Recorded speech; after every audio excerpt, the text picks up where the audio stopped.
This is the ERP Advisor. Today's episode, how to effectively handle software salespeople. Thank you for joining us for our September selection month. Today we're going to cover how to effectively handle software salespeople. Shawn, thanks so much for joining me today. I don't know if I should be telling you about this one. This is a big topic, isn't it? It sure is. Oh my gosh. Here we go. Well, I mean, we kind of discussed this a little bit before, but going through a selection in and of itself is a huge undertaking. You bet. But then trying to navigate like the software sales, the people, the tactics, the demonstrations, all of that, like trying to navigate all that is a little overwhelming, right? Yeah. Yeah. So we talked about this as well, of knowing what your needs are. But can you talk to us about why it's so important to know what your needs are before you go into working with vendors? How much time do we have? I have 7 words. Okay. Because software salespeople can be very persuasive indeed. That's it. Okay. We're gonna take the gloves off on this call, right? This is like prevention month, also. ERP failure prevention month. Okay. If we called it that would be too negative, right? That's why we're calling ERP selection month. Maybe we should call it ERP failure prevention month. I don't know. But one of the reasons why these selections don't go well is because you have a very savvy software person who says, "Oh yeah, we can do that." Now, there's a difference between let's say a good and a bad software salesperson. And it goes back to your question. You don't know who you're dealing with if you don't know what you need, first off, right? I mean, thankfully, my wife's not listening. She actually is. But it's a little bit like dating, right? Where if you don't know the type of individual or the characteristics of that person that you're interested in or that you need, want and need, then you kind of are leaving it up to fate to decide what happens, right? And fate can be fun for a little while. Fortunately, my wife and I learned Doesn't lessons. end well. It doesn't end well. Right? That's right. This time, everything's good. Yes. Woof. Thank you, Yes. honey. But same thing can happen with a software deal where you go into it with, well, I need inventory and I need accounting or I need projects or I need grant management. Let's just take grants management. I need a grants management system. And you go to eventually a person who says, oh, yeah, we can do that. You're like, oh, good, great. And then you buy the software and you go, wait a minute, it can't do that. And the person says, well, we do manage grants. We just do it completely different than the way you wanted it. They're never going to say that. Of course, right? But the point of the matter is, it's interesting. You actually are probably going to make a decision about what software you're going to go with based on the people. Okay. And that's okay. Just really understand what you need, and are the people able to communicate in a way that is representative of what they can actually do? That's what I'll say. Okay. So once you have determined what your needs are and then you have collected that information, how do you determine who to call? Does that make Good sense? question. Yes, it does. So, I'll tell you this, even today, on every single project that we do a selection for, we Google. So, let's see, somebody recently was a flavors and ingredients company. So we literally Google, batch manufacturing ERPs or process manufacturing or even food manufacturing or whatever, flavors and ingredients ERP or accounting applications or whatever.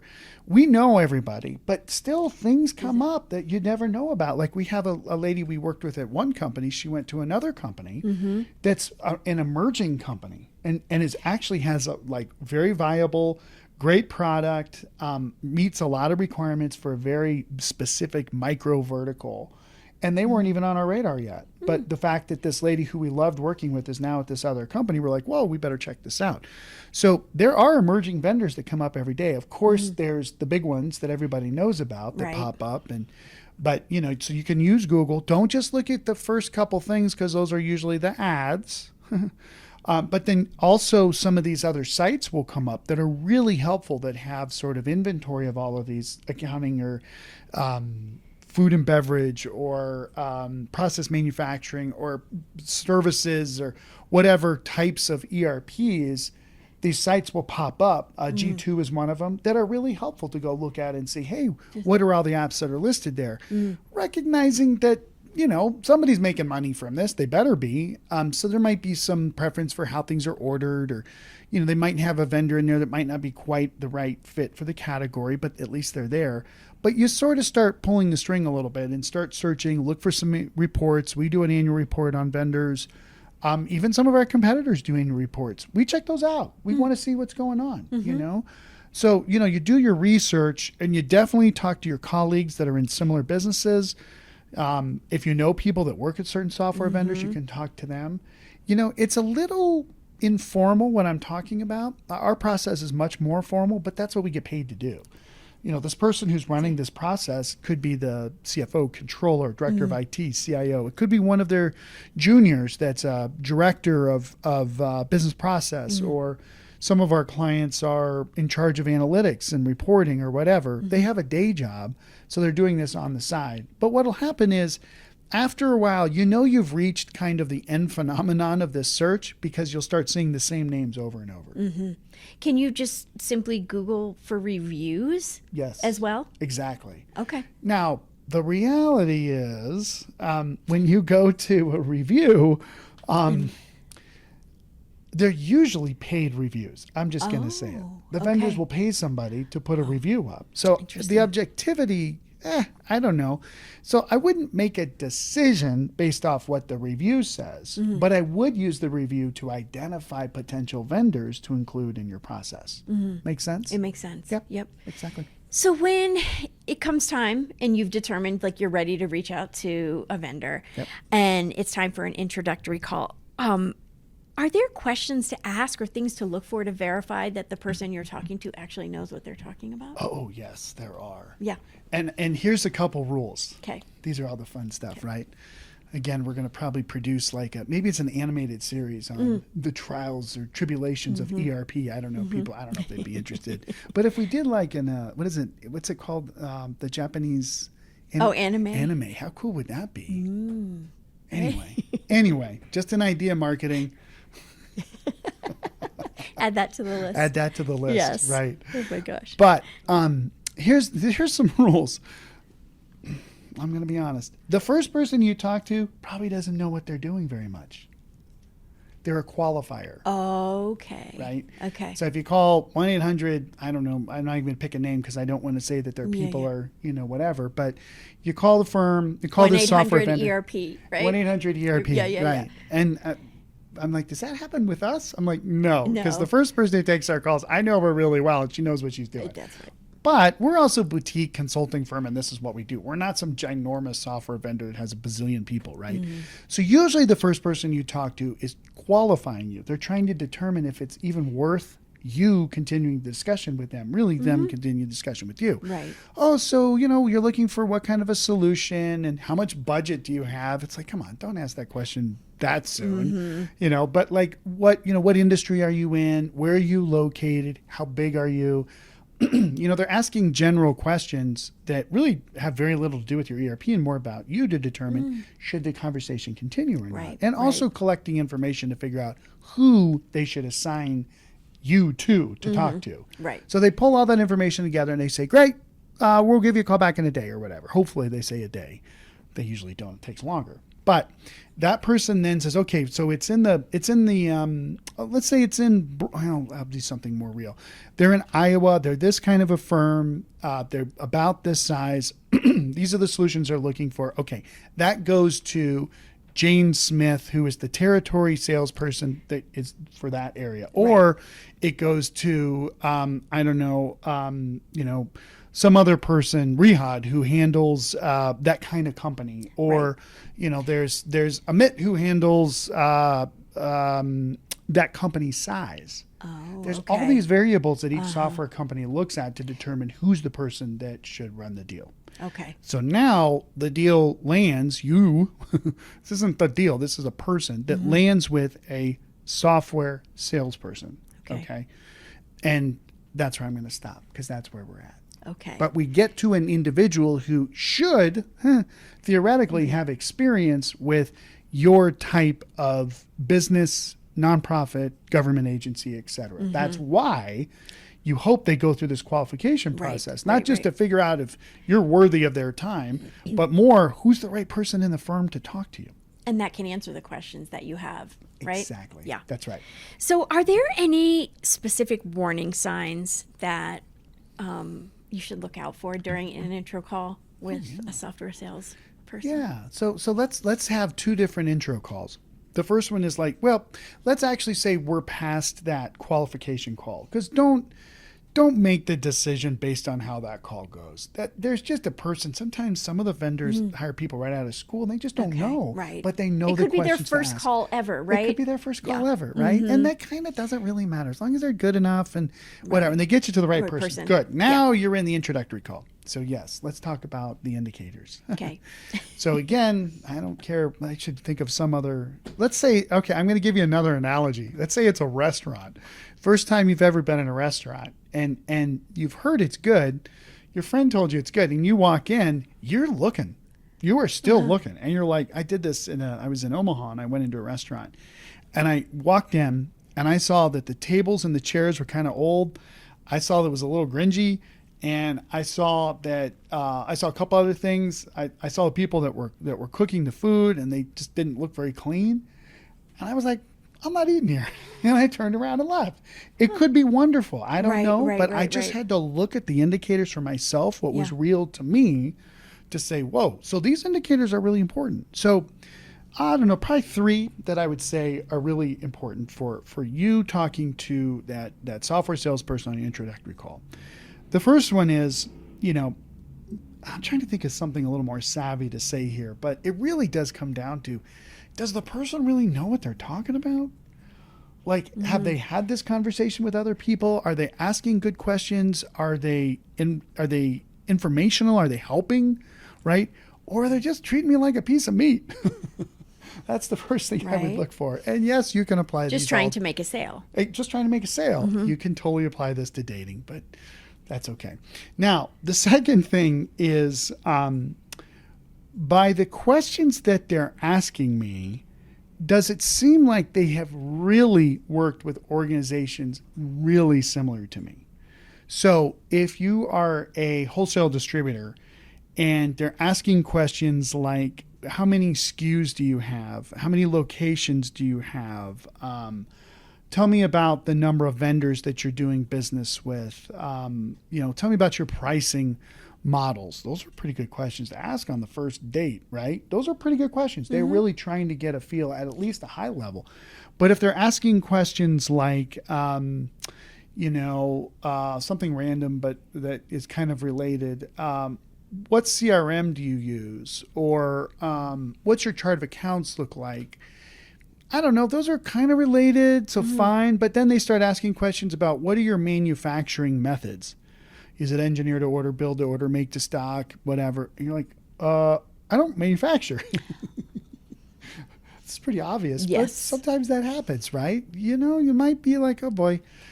The third thing I would say is, remember, this is a representative of the company. It's not the company. It's not the people that are going to show you the software, implement the software. But you still really need to like this person because you're going to be working with them a lot going forward. So, the most obvious of which of the three things I said is, do you really like talking to the person? And if it's okay, fine. It's not like they're going to be your best buddy, even though they might want to be. You just need to know, do you like the person? Are they polite? Are they courteous? Do they have a good communication cycle? Well, what does that mean? Well, do they cut you off? Right. Well, do they ask a question and then ask another question and then ask another question and don't wait for the answer? And don't listen. And then don't listen to it? Or do they not acknowledge you? I mean, those are really important factors because, again, these are indicators that if you're going to work with somebody that you don't like, and you're kind of betting your job on getting the right vendor, and there's a ton of other people out there, don't do that to yourself. Right. Those are three really tactical things I'd say. Okay. Well, with that, on the converse, what are indicators to let you know that you've chosen or you're getting ready to work with the right vendor. Yeah. Can you talk to us a little bit about that? You bet.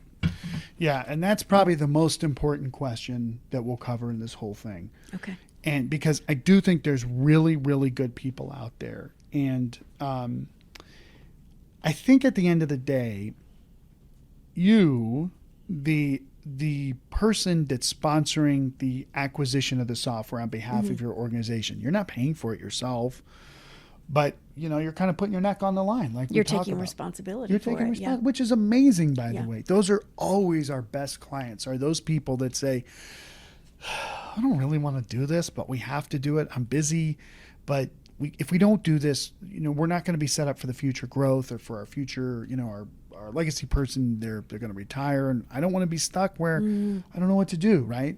So we love working with those people. Actually, I'll tell you a very secret thing that I've never said on any of these calls ever. Okay. That when we're talking to prospects, we're qualifying them to determine that person actually is there.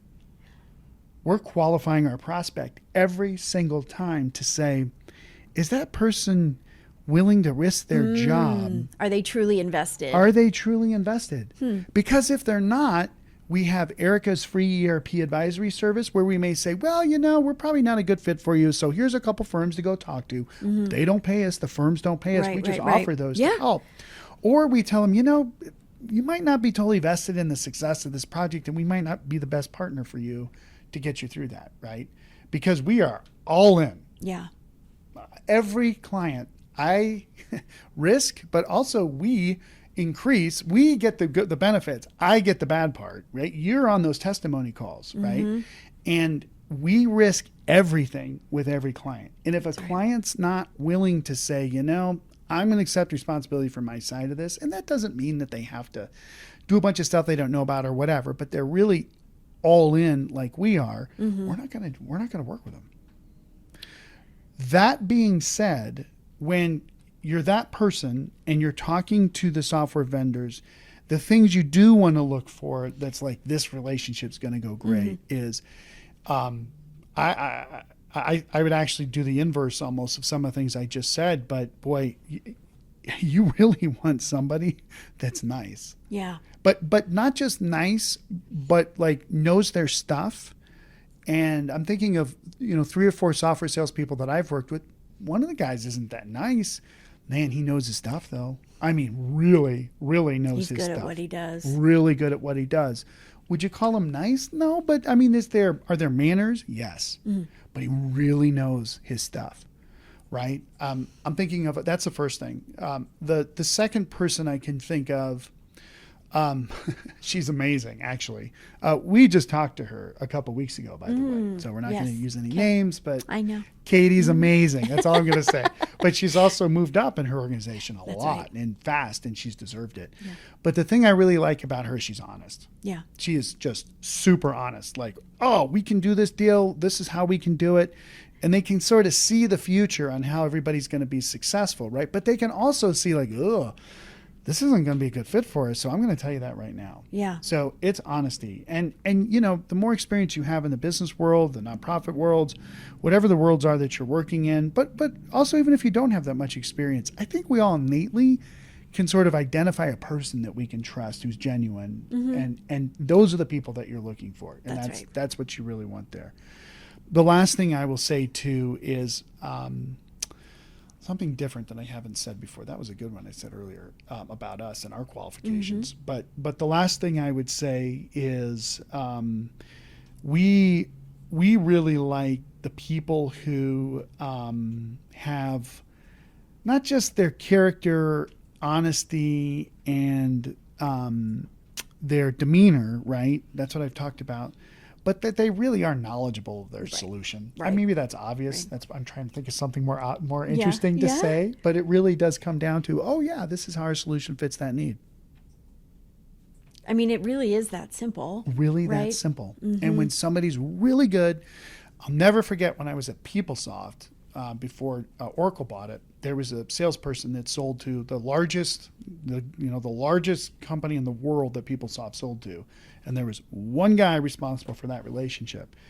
That guy knew everything about the software, but he also knew all the people in the room, and he knew sort of how to Harvey Specter, if that raises any interesting analogies with anybody, from Suits, right? Which I guess Netflix is now showing, but I used to watch it when it was on USAA back in the day. But you know, there's these people in business that are at the top of the top, and you know, these are women and men.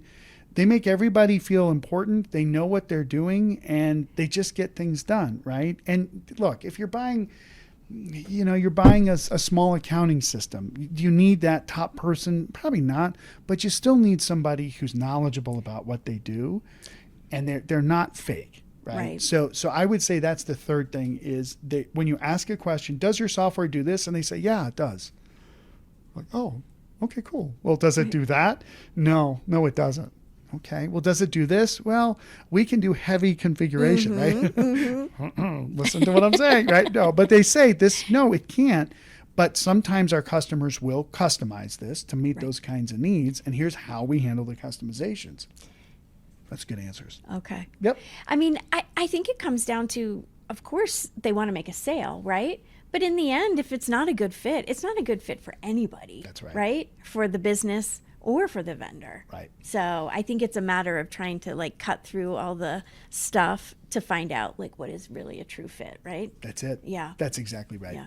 So when you're done with the intro call and you've gotten your your questions answered, when is a good time to start involving others from your team?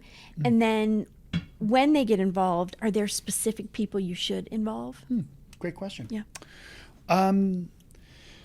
Generally, I would say the right time to get others involved is after you yourself have qualified the solution enough to know that it looks pretty good. That it's going to work for That you. it's going to probably work for us. Right. Because we don't know for sure, but right. it's probably going to work. And I don't think, frankly, a lot of people do that. I think they think, okay, well, you know, this application's being used by a lot of people. I'm going to schedule the meeting and I'm going to bring in 5 or 6 people and we're going to do the demo. And then whoop, those 5 or 6 people show up and the demo goes bad. And they're like, oh, we can't select that product. Okay, but you know, like we've talked about before, what if the person who did the demo really was sick and they still tried to do the demo? Or That's right. The environment having a wasn't bad right, day. having a bad day, Yeah. et cetera, et cetera, et cetera. And now you just deselected the best fit solution, right? You know, or maybe it was really bad and all the people on your team are sitting there looking at you like, why are you doing this to me? I'm really busy. Why did you not figure out that these guys are a bunch of jokers before you brought them in and wasted our time? So, you know, things can happen here for sure. So the more that the individual who's responsible for, you know, working with the salespeople and going through this process, maybe you do your own demo first. You know, maybe you get your needs and you communicate that to the salesperson and you say, do you understand these needs? What questions can I answer? You do a little of your own discovery. You tell them you want to do the discovery. You know, maybe you know, again, reach out to that salesperson and their team to do, I don't know, maybe you want to talk to one of their other customers first, right? Just to see if they have a reference, right? We usually do those at the end for us, but that's because we have our own references for these vendors to know that the software solution works or don't. That's right. You don't. The individual going this doesn't have that per se. So maybe you just do some of the qualifications first, then bring in preparation, prepare, make sure the vendor's prepared too, then put them in front of your people, right? So don't waste their time. Yeah. So almost like a business can Google the vendor or the software app, can the vendor Google the business that is reaching out to them? And then does that help them prepare or vet a particular client? I mean, my wife, when she first met me, where do you think she first looked me up? Right? Facebook. Oh, right. I did the same thing. Yeah. Of course. Yeah. I don't want to meet somebody that has, you know, weird whatever or whatever. Like you're trying to look, we're trying to solve problems every second of the day. And the more information you have, the better. So you bet, of course, the good software vendors will not only look up your website, but they may look at D&B. They may have their own DataFox, or they may have data.com, or they may have whatever source of information. Zoom Info has a ton of information about organizations, right? I mean, frankly, I'm going to tell you a little secret that for all the nonprofits out there, they have to do tax filings that are public. So I always look at the 990s interesting. for all of our nonprofit prospects, because I want to know where their money's going, who funds them, right? So a software vendor that isn't doing that kind of research probably doesn't care that much about you, or they just want to get the transaction. That's right. So they should totally be looking for those things before they even call you, but then, or before they call you back. But then before a demo, you definitely want a software vendor that customizes the demonstration for that business. That's right. And listen, to the software vendors out there, I really don't like the software vendors to put a ton of time into what we call the mini demo, which is the first demo, because we're not sure you're going to go forward or not. But I mean, if it takes an hour to, change the bicycle demonstration to the, cheese manufacturing items, do that. Right. Of course, stick their logo in there. Do a little bit to make it look like you prepared a little for the meeting, for sure. And that's all. I think that's obvious. The thing that's probably not so obvious, though, is, and I think the real savvy solutions consultants, I mean, when you look at a software vendor, anybody who sells software, in my opinion, right, the salesperson they're like the quarterback. They get a lot of the attention and the acknowledgement, and they get the big bucks. But that quarterback is worthless without a receiver, a running back, the guys on the front lines, whatever the sports analogy is, right? And it's the solution consultants that make or break a deal. You can have a terrible salesperson, but the solution consultant comes in who's showing the software, and they're incredible. And you're like, it's just the salesperson, whatever. I don't want to just throw away the salesperson there, but sometimes you kind of have to do that, right? But if you have a phenomenal salesperson and a terrible solutions consultant, they're going to say the software is terrible just because the solutions and that can lose bad. a deal for you. Yeah. So we treat those guys like gold and gals. I mean, they're amazing. All the software vendors should do the same. And the best salespeople out there treat their solutions consultants like the best, because they know that their jobs are relying on them. That's exactly right. Yeah. Any final nuggets to wrap up this selection topic? Yeah, around sort of salespeople. Yeah. I this is funny. This is terrible. And remember, my company is depending upon great software salespeople. If we don't have them, that's right, we can't bring software vendors to our clients. We're hosed. Our software clients are like, well, if nobody will do business with you, ERP advisors, why would we hire you, right?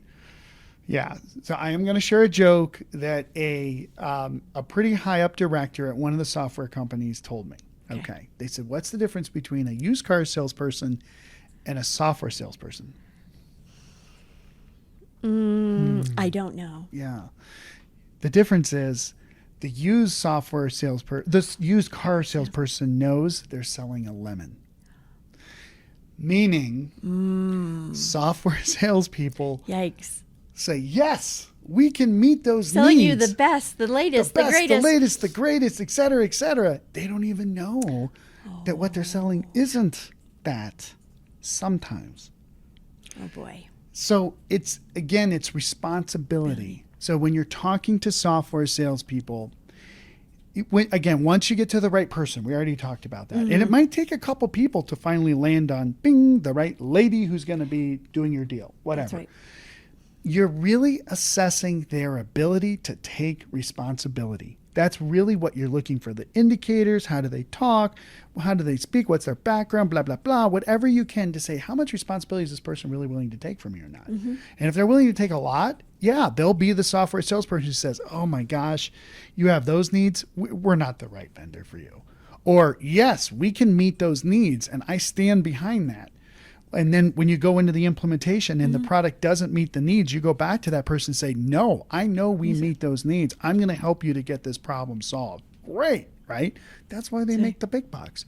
So it really comes down to assessing responsibility. So that's sort of the little trick. I wish it was a little more glamorous than that. Yeah. But I think ultimately that's what it comes down to. And for the software salespeople that are listening to this call, don't be fake, be honest, and really represent what your product can and can't do to the best of your ability. Don't sell the lemon. If you know it's a lemon, you're only going to hose up everybody else later. It's only going to create more problems. And then you're the one that has to sleep with yourself at night when you're like, oh, I shouldn't have sold that software. And now the company's coming back and trying to sue my company. And that person got fired, who was my best buddy that we went golfing with. And now I'm stuck with this situation. I feel terrible about myself. All you had to do at the beginning, when you had that little voice, or you had that little feeling in your stomach, I don't care where the thought comes from, but when you're like, wow, we really can't meet these needs, query it with all the people on your side that can tell you if you're right or not. And if you like talk to a lot of people on the company side, on the software vendor side, and they're not giving you the truth, do you really want to work for that organization? Because in the end, everybody's going to get burned. That's right. And if you're doing projects with us and that happens and we find out that you knew, I mean, we're never doing business with you again, ever. Because I can't represent my reputation to our clients knowing that I have people that are liars. So, I mean, I could get super grim about this. I'm not going to do that. But at the end of the day, software salespeople need to understand, when you make money, you take on responsibility. And some of the best software people that I've met that are making millions and millions and millions of dollars every year are the most high responsibility people I have ever had the pleasure of doing business with. So, it's the people that don't make that much to say a bunch of stupid stuff that are dangerous to the rest of us. That's right. And you'll know, I think for the person that's going through the selection process, especially after listening to this, you are assessing their responsibility, their ability to take responsibility and to be trustworthy. And, at the end of the day, when you're buying software, you can't touch it, feel it, see it, smell it, taste it, whatever, like you can a hamburger, right? Yeah. It's this nebulous thing that sits up in the cloud, wherever the cloud is. So you have to look at these other indicators as well as the functionality to make sure you're making the best decision for your organization. That's right. Shawn, thanks for your time. Thanks for joining me today. Yep.